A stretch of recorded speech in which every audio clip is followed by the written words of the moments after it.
Santoral Católico, Santos del Día, celebración 26 de noviembre.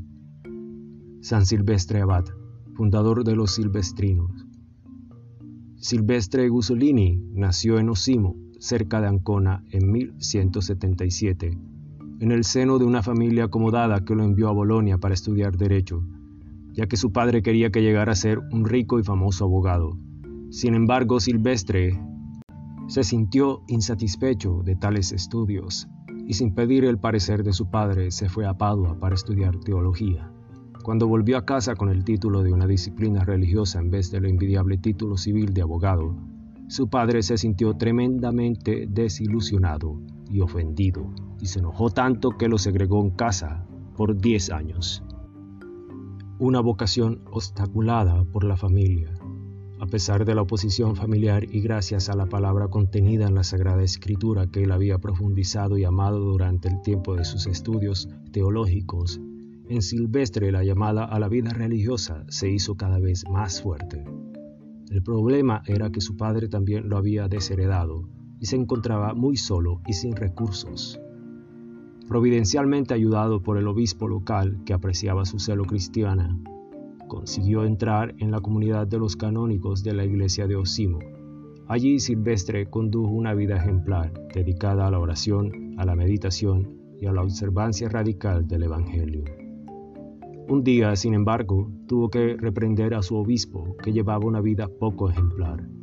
El obispo no dirigió nada bien el regaño, y Silvestre se encontró de nuevo solo y segregado como cuando estuvo encarcelado en su casa natal.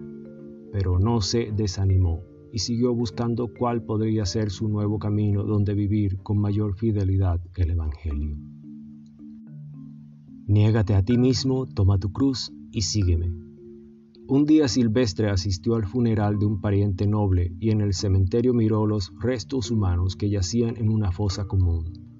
Allí no había ya ninguna esperanza, solo quedaba la nada de la muerte. Para él, sin embargo, fue una iluminación sobre la precariedad de la vida que lo hizo comprender el contenido de aquel antiguo refrán: como te ves, me vi, como me ves, te verás. Pero sobre todo le vinieron a la mente aquellas otras palabras de vida eterna de su maestro que lo invitaban a seguirlo, yendo más allá de lo mudable y lo pasajero. El que quiera venir en pos de mí, que se niegue a sí mismo, que tome su cruz y me siga. Así fue que Silvestre eligió la vida de ermitaño.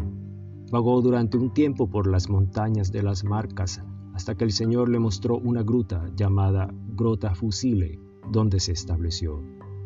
Durante 3 años no tuvo contacto con ninguna persona. Su vida era toda de oración, ayunos y penitencias. Se parecía a la vida de Moisés, que gracias al diálogo con el Señor en la montaña sagrada, se llenaba de tanta humildad, mansedumbre y sabiduría. Se sentía que tales dones los debía transmitir a sus hermanos, pero no sabía cómo. Fue entonces que le ocurrió algo nuevo y muy sorprendente. Los inicios de la comunidad.